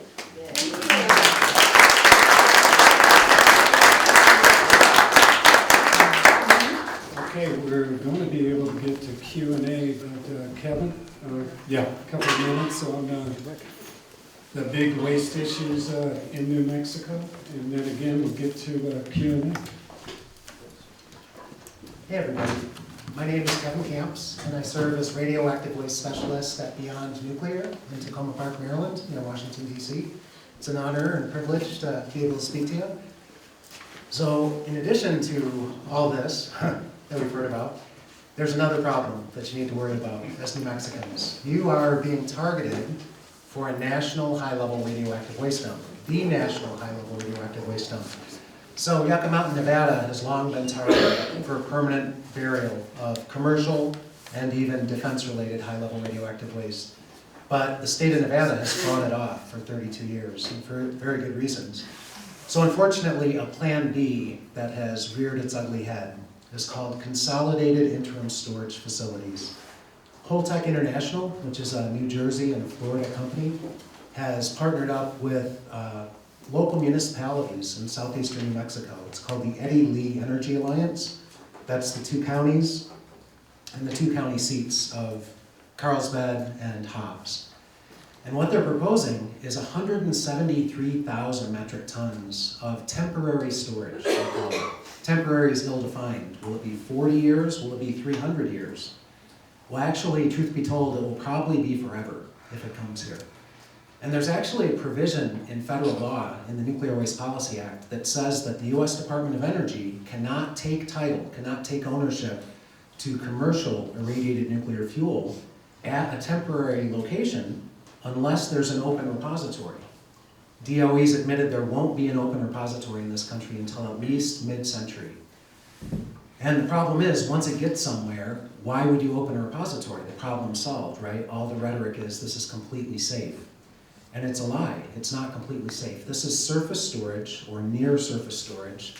And like I said, potentially de facto permanent. And even the Department of Energy has admitted that with loss of institutional control over a long enough period of time, essentially societal collapse, the inability to replace failing containers, then the lethal ingredients inside will get out. They will leak into the environment. That's why surface storage is not acceptable for long periods of time. And so the fight has been on for some years, and we've mounted quite a coalition from, I'm showing off my Holtec t-shirt. The Alliance for Environmental Strategies is a local environmental justice group in southeastern New Mexico, right up to national groups like the Sierra Club, its chapter in New Mexico. And I should hasten to add, Scott mentioned waste control specialists. There's a second one of these consolidated interim storage facilities targeted at the waste control specialist site, which is right on the New Mexico border, and the water flows into New Mexico, into the Eunice, New Mexico area. So you have two of these dumps targeted essentially at your state or right on its border. And this coalition includes the Sierra Club, as I mentioned, Texas and New Mexico chapters, and my organization, and a coalition of grassroots groups across the country. We've intervened in the Nuclear Regulatory Commission licensing proceeding, and that's very much underway. We're probably going to lose in the end, and then we're going to go to federal court with it. And at the same time, we're trying to defend the law as it exists, while Holtec's lobbyists are busy on Capitol Hill trying to change the law to make it okay for the Department of Energy to take ownership at the Holtec site in New Mexico and then pay all the bills. Holtec doesn't want to pay this, the nuclear industry doesn't want to pay this, and perhaps most significantly of all is the transfer of liability. Once the Department of Energy takes ownership, it's the taxpayer's problem. No matter what happens, no matter how bad the disaster might be, it's the Department of Energy, it's the taxpayers who would be liable. So that's what's really driving this. And just today in the U.S. House of Representatives, unfortunately, some dangerously bad legislation, the Nuclear Waste Policy Amendments Act of 2019, which is H.R. 2699, likely pass today. If it didn't pass today, it'll probably pass tomorrow. And then be poised for a House floor vote. And we faced one of these a year and a half ago, May of 2018, same legislation, very similar. And they creamed us. As was said earlier, if the public is not engaged, you just get run over. And unfortunately, we got beat that day by a vote of 340 in favor, 72 opposed. The saving grace was the Senate didn't take it up, and so it did not become law. This year, the Senate has already taken up the bill, and there are other bad bills, but I don't have time to talk about them. But this one needs to be stopped, and so what people can do is get to know your member of Congress, your U.S. representative, and like Jay said, the delegation here, including the senators, have done good work on this issue. So has the governor, so has the lands commissioner. The thing is, they're gonna have to redouble efforts. And Nevada is kind of a model for this. Nevada has fought off the rest of the country trying to open a national dump site in its state for 32 years. Relatively small population, small congressional delegation, they have just fought fiercely.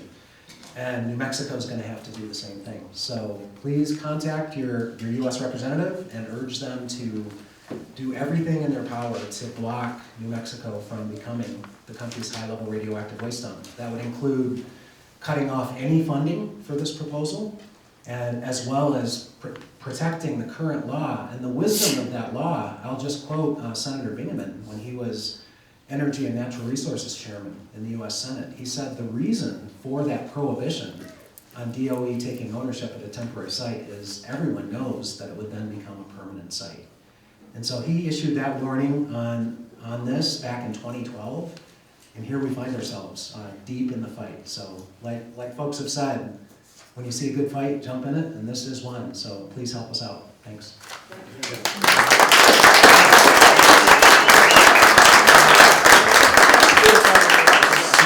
My steering committee member, Lon. Hey, Lon, if you're not too busy talking, you wanted to say a few words up here, right? And then we're going to get to Q&A. I was talking in back about what I've been talking to everybody. I'm Lon Burnham, I'm on the steering committee. I'd like to identify myself as an outside agitator. And before Lon takes the mic, and I forgot to mention him as an activist, he was the last progressive in the Texas State House. 18 years in the Texas State House. So, I don't know if it lasts, but I'm fairly learned a lot of the time. In my retirement years, I've become a full-time anti-nuke activist, and one of the things I'm doing is I'm serving on the steering committee with New Mexico. And these guys are brilliant, they're great, they work hard all the time, but you know what they don't take care of? The basic housekeeping issues. Basic housekeeping for any small non-profit organization is you've got to do some grassroots fundraising. Most of our funding comes from national foundations, but we have to do a better job to do our grassroots fundraising. So I'm going to be giving all of you a return envelope, a little form, because the other thing that we've had over the years that they've been involved, we've moved from everything's done by U.S. mail to email, and we have these horrible combination of lists that we're trying to get cleaned up. So please, if you want this work to continue, you've got to support it financially, and you've got to encourage other people to support it financially. Thank you.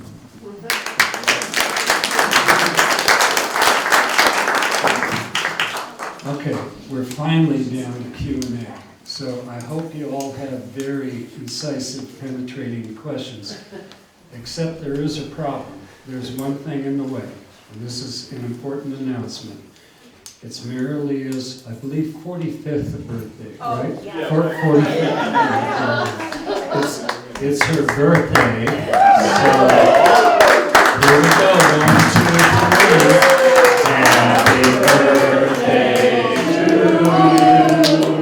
Happy birthday to you.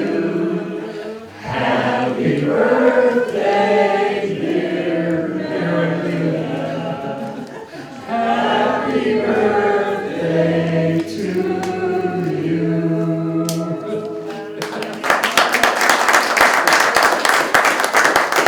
Speak truth to power and always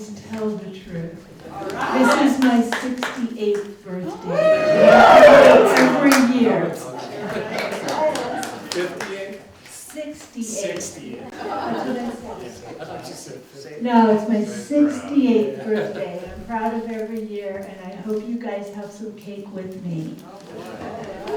So we are actually going to do Q&A, and you can eat cake. You can have your cake and eat it too. While you do a Q&A. Hey, Lon, you were going to just moderate Q&A, right? Oh, that's right. But, I'm supposed to try to keep them down to short Right. questions, not long questions and short answers. Yeah. right? But anyway, folks, start asking questions. Yes, ma'am. I want to ask about. You're gonna have to stand up so everybody can hear you. I'm asking about Carlsbad, because I read there's a sinkhole that goes into the entire city.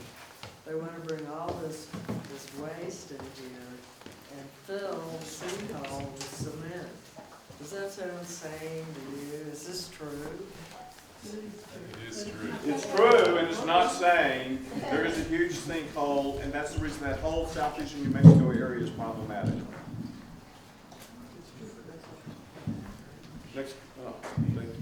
Next question, yes, sir. Please Yes. stand up and ask your question loudly because we can't really move. the Yes, microphone. I would like to ask Kevin, where is the NRC at with the permit for Holtec in New Mexico? Great. Real quick, the transportation issue on this issue is huge. So there is a transport rail right above the potential collapse of the sinkhole. So it just shows you. The Nuclear Regulatory Commission incredibly held hearings out here in Albuquerque last January. And our coalition generated over 50 contentions, which was quite amazing because just by way of comparison, in the Yucca Mountain proceeding in Nevada, the state of Nevada did generate 200 plus contentions that were admitted for hearing. So there were some that weren't, but they're a state and they've got a budget, right? So we're a small nonprofit coalition of environmental groups nationwide, but we generated 50 contentions.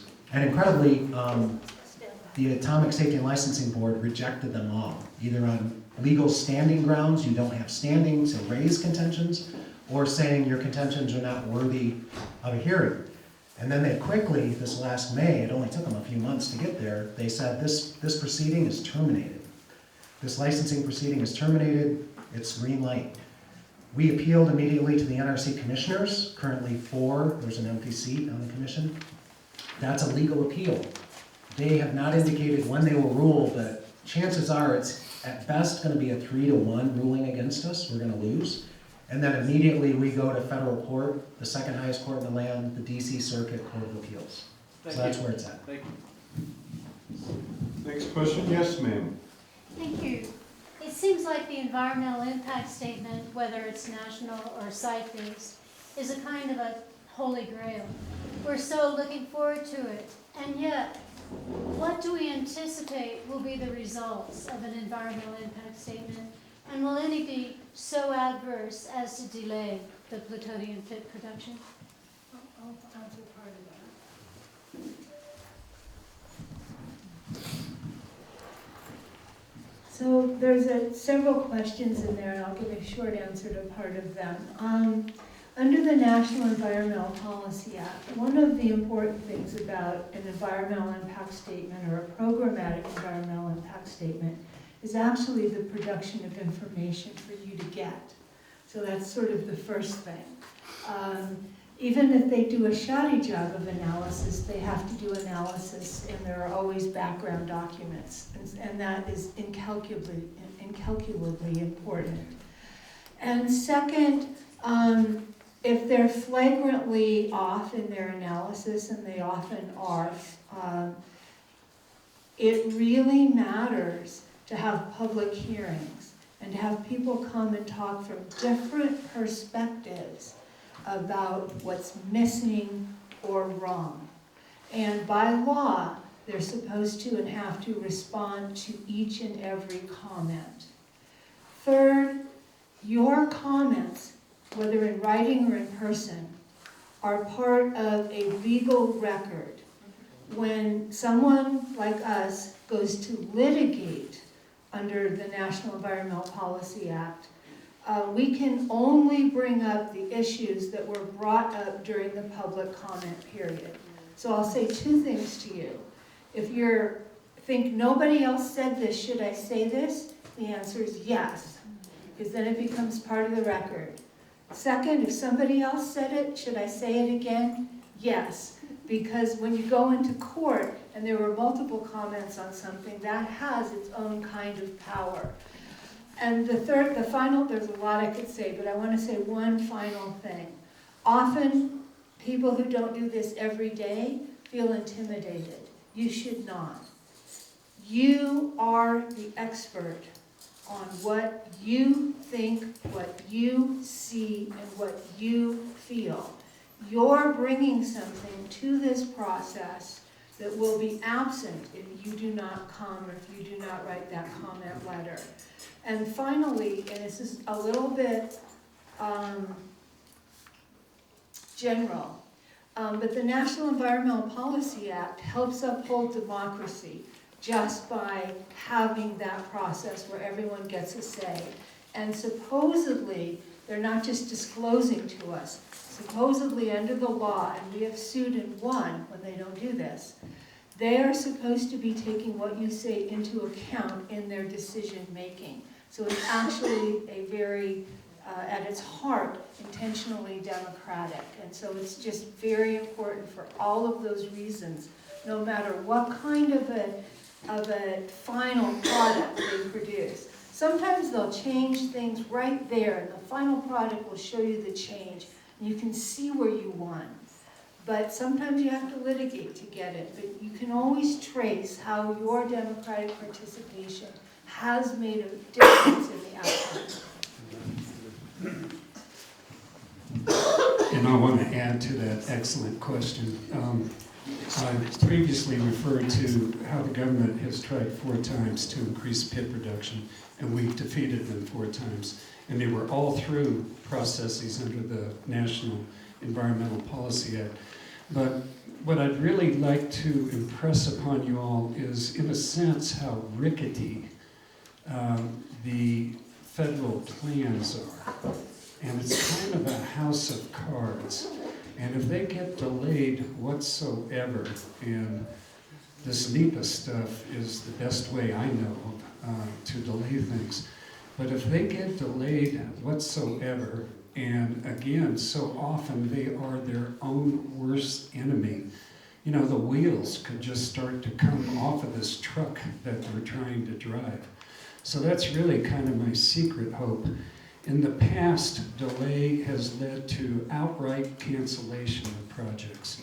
We're probably not quite as lucky, but we could look at a real scaling down. And then simply put, we just need to do whatever we can. I've already described some of the weakness of the law, of NEPA, but it is a legally required tool, and we got to use it to the best of our ability. Yes, ma'am. I'm wondering what the oil and gas industry's stance is on Holtec and the other project in Eunice, because they might be in competition. They want to put a drill, they want to drill in every acre in those 2 counties. No, you've got it. There's actually Strange Bedfellows, another intervener in the NRC licensing proceeding is Fasken Oil. So there's an oil company directly engaged in trying to block both the Texas Consolidated Interim Storage and the Holtec one in New Mexico. And the other groups, especially the Environmental Coalition and the Sierra Club, have raised very detailed contentions about how dangerous it would be to mix those 2 industries together. And they've even cited the International Atomic Energy Agency, which is the global promoter of nuclear power, unfortunately. They have regulations about high-level radioactive waste disposal, or at least recommendations, and they clearly, explicitly state that you should not be mixing oil and gas with radioactive waste disposal. So it's a very relevant issue. The governor of New Mexico cited it in June in her letter to the DOE secretary and the NRC chairman, saying she said it would be economic malpractice in New Mexico to bring this radioactive waste in. She also cited agricultural interests down there. Gotta fight fire with fire. So a questioner close enough for me to hand them the mic. I wanted to make an additional comment about NEPA. In 2006, there was an effort to establish a biosafety level 3 lab that would handle biological weapons studies. And NEPA defeated that so far. They went ahead and built their physical structure, but it has never been manned, and there has not been any work on biological weapons done up at the lab. We were very concerned to keep biological weapons away from a facility that had such extensive security issues because it was a nuclear facility. The question I wanted to ask is, I was reading that Elizabeth Warren and Markey and Bernie Sanders have all worked in our behalf, but maybe one of the folks can comment on a vote that was taken in the House of Representatives on limiting pit production to 30. Okay, yeah.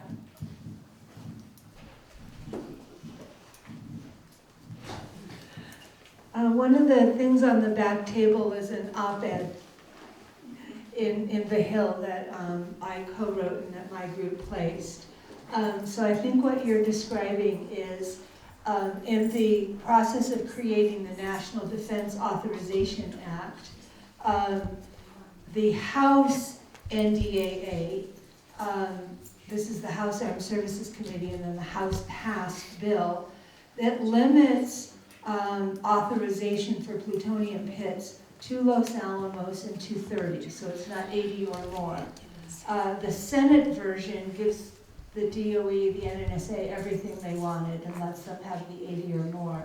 The House, even though they're authorizers and they don't actually write the checks, they also cut the funds. They didn't authorize as much funding as the Senate did. And in the House passed, I mean, elections matter. The House has really been an ally on this. In the House passed appropriations, they cut funding by a little more than a third for plutonium pit production, and they also cut funding for the W87-1.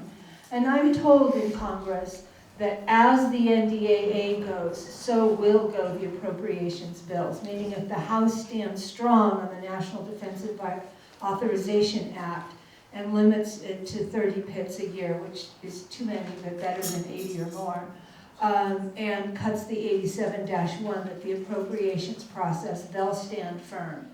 And the latest intel is that the conference committee may have a bill after Thanksgiving.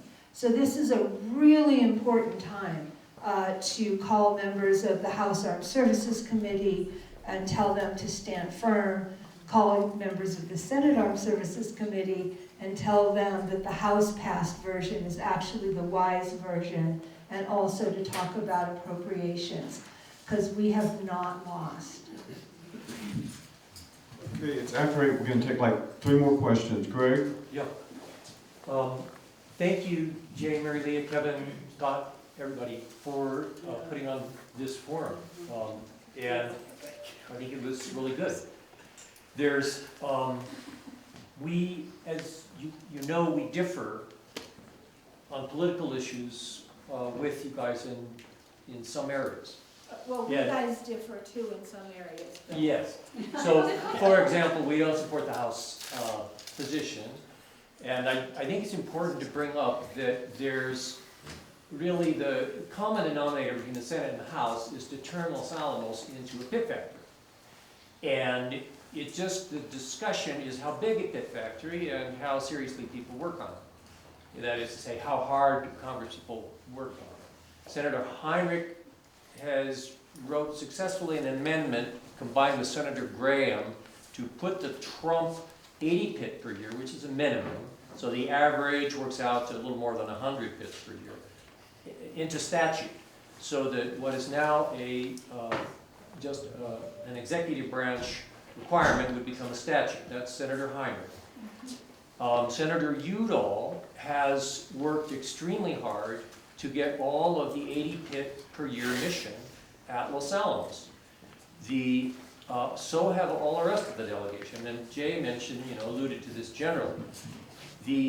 But the point is that I think that, and it's a matter of emphasis, but it's almost the elephant in the room, that all of these plans are that the pit production at Los Alamos turning Los Alamos into a pit factory is the environmental injustice in action thing that's happened.